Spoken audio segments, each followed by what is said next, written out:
near side, looks across for Hagee, high slot shot. He scores! Carter Verhaeghe, the overtime winner here in Game 3. The Panthers take it 3-2 the final. Now back to Cofield and Company, live at the Golden Circle Sportsbook and Bar inside Treasure Island. Man, this could be a rough spot, Willie. This could be a real rough spot. Willie, Cofield, Treasure Island, right off the strip, Golden Circle Sportsbook and Bar. Damon is back at the Findlay Toyota Studios. I very rarely apologize for Las Vegas. I love this town. I'm proud of this town. I think we have really good fans here. But Samantha Rivera is on. She went viral this week because she was over at the Fortress, and some jabroni was trying to get in her shot, and she had to take matters into her own hand. Samantha, I hope you still like Vegas. I hope we haven't ruined it for you forever. No, well, thanks so much for having me on, you guys. I am fully aware it was just the one fan, right? I think everybody has been so great. Even after the incident, the Knights PR team reached out to me. They apologized for everything, assured me that they would have more security around. So, no, it definitely hasn't ruined Vegas for me. Don't worry. Well, it's funny you mentioned that because for I would say for every 99 out of 100 supporters you got off of that, I know I quoted it immediately before I even realized we had a mutual friend, and I was like, this POS needs to be dealt with. There were a couple, I was reading threads, there were a couple, especially in response to my Twitter, where it was like, because of the very last parting shot where I can't wait to get back to the classy Florida fans, like there were people like, hey, that was just one guy. What are you trying to say about all of us? It's not all of us. It's not that deep. It wasn't that serious. I think they need to relax.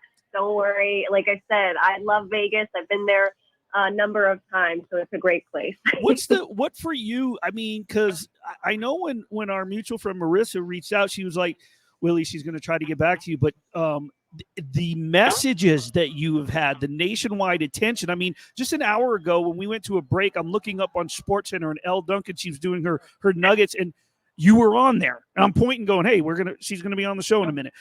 What's it been like for you? It has been wild. It's definitely a weird position to be in. I mean, us as journalists, we never want to be the story, right? So it was definitely overwhelming. I remember the night it happened. I didn't expect that kind of response, out of something like that. And so I got back to my hotel room and I was like, why am I still so like, I don't know, the adrenaline was really pumping through me. I called my dad and I was like, I don't know what's wrong with me. Like, I just feel like, I don't know, the adrenaline is still there. Just get away from the phone. Like, just, you need some rest, because I had an early flight the next morning. But no, it was a lot. And then, even trying to go to sleep, like I accidentally left my phone on, with the sound on. And so I got woken up through like texts and phone calls and all these things. And I'm just like, part of me was dreading having to travel all day because I had a connecting flight. But at the same time, I was like, at least I'll be away from all the notifications for a few hours while I'm in the air. But no, I mean, honestly, the majority of, the responses have been positive. You hear from family and friends and, how proud of me they all are. And it's interesting too, because you hear from some people that you haven't exactly talked to in years, from exes, from, people that you went to high school with and all that sort of stuff. So it's definitely been an interesting time, to say the least. Once again, speaking with Samantha Rivera from CBS Miami. And if you're listening and going, who is that? Well, if you didn't see the stiff arm heard around the world, and I told the story, I relayed the story based on articles that I read and your, just how you saw it, a peripheral. But if you can, I know you probably told it umpteen times, but just tell our listeners firsthand how this went down. You sort of saw him peripheral. I'll let you take it from there. Yeah, so I definitely saw the guy. He just kept staring at us. He was behind my photographer, and it looked like he was talking to somebody, and he pointed at us at one point.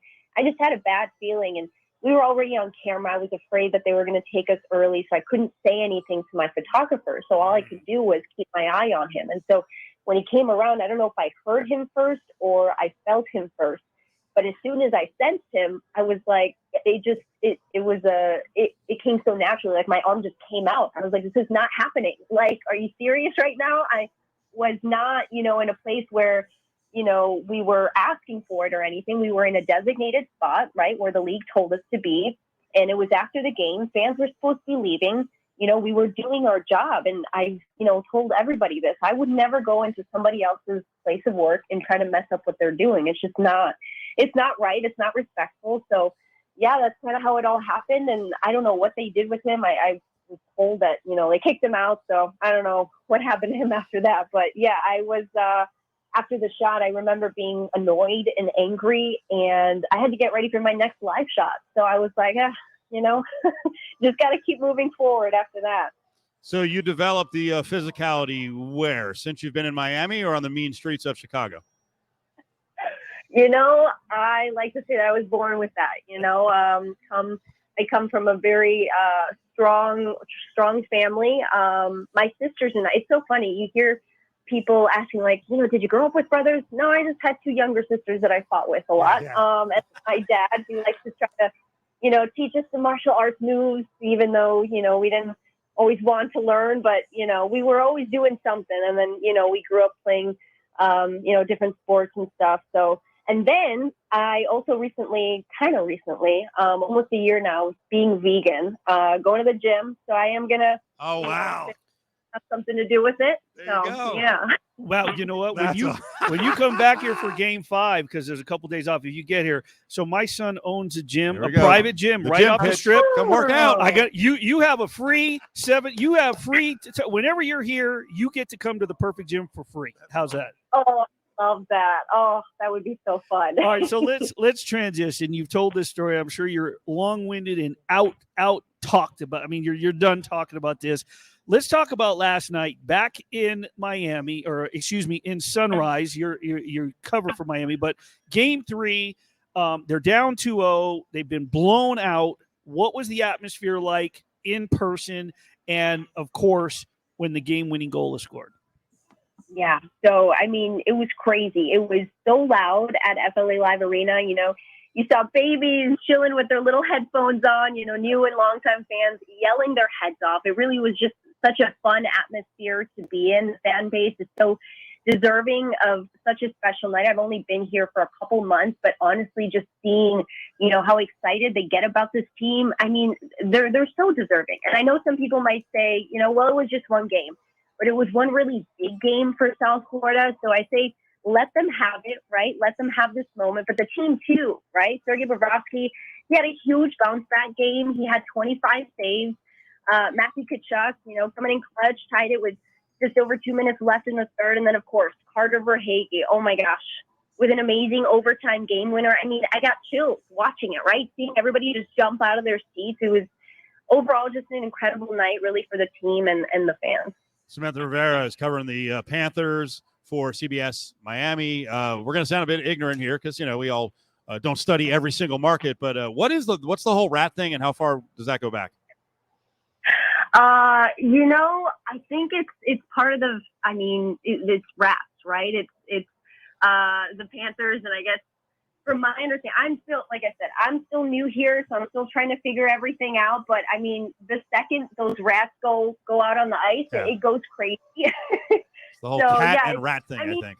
Those little things, right? It's those little things that differentiate a team like this. And it's like, you can't help but want to root for them, right? They came in as an 8 seed. I mean, it's such an incredible story, really. Samantha Rivera is on Cofield and Company. It's ESPN Las Vegas.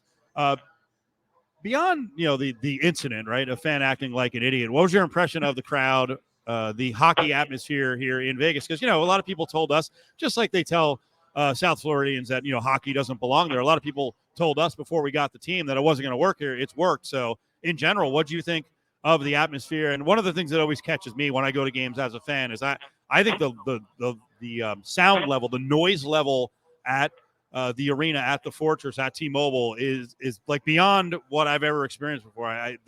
They're drumming it in all the freaking time. Am I overdoing it, or is that kind of your reaction too?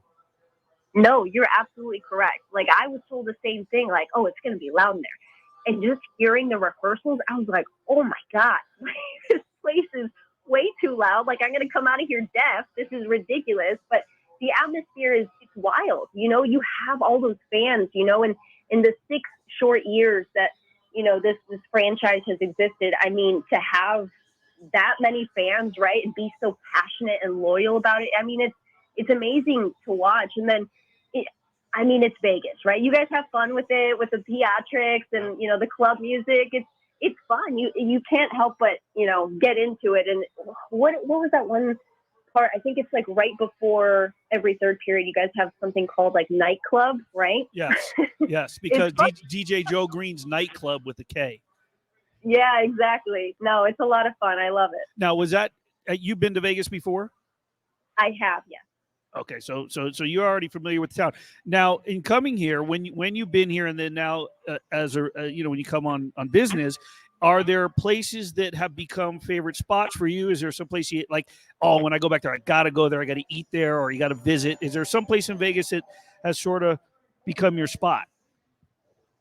Oh, there is one spot, but I cannot remember the name of it, and it's gonna make me so sad. But it's a vegan spot. It's something like There you go. The Modern Vegan or something like that. Something along those lines. It's a really good spot.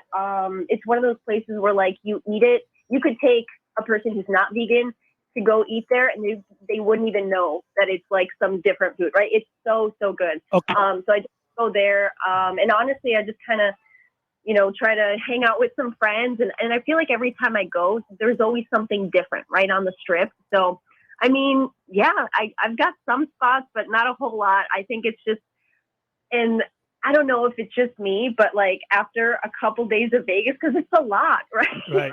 If I'm not like out away from the strip, then it's kind of like, it's a lot to take in. But no, yeah, it's fun. Well, if depending on how long you're down there during the stretch between 4 and 5 and then back for 6, if there's a 6th game, get downtown. There is a place called Tacotarian.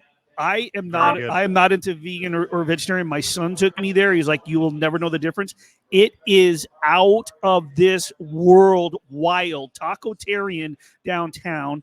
And if I run into you in the arena on game day, I'm going to introduce you to one of the game up people for Vegas, Sarah, who is a vegan, and she knows all the hot spots for the vegan foods. That is amazing. Okay, and real quickly, you guys, I have some family that is listening to me. Okay. So you guys asked about the rats, right? So I just kind of went with it. I didn't really ask questions. So they're telling me now it started when a guy killed a rat with his stick in the locker room before scoring 2 goals in a game. So that's where it comes from. There you go. Following up quickly during a live interview. I love it. Well, we appreciate the spot. Hopefully we give you good vegan advice and we can sort of pay for giving us 10 minutes. We appreciate it. Sorry you had a weird experience the last time we were here. We'll see you during the week, okay? All right. See you guys soon. There she is. Samantha Rivera had a stiff arm someone the other night as the guy was trying to duck into her shot. Yeah. So we get the history of the rats. I'll get you she gave it. I'll get you more history.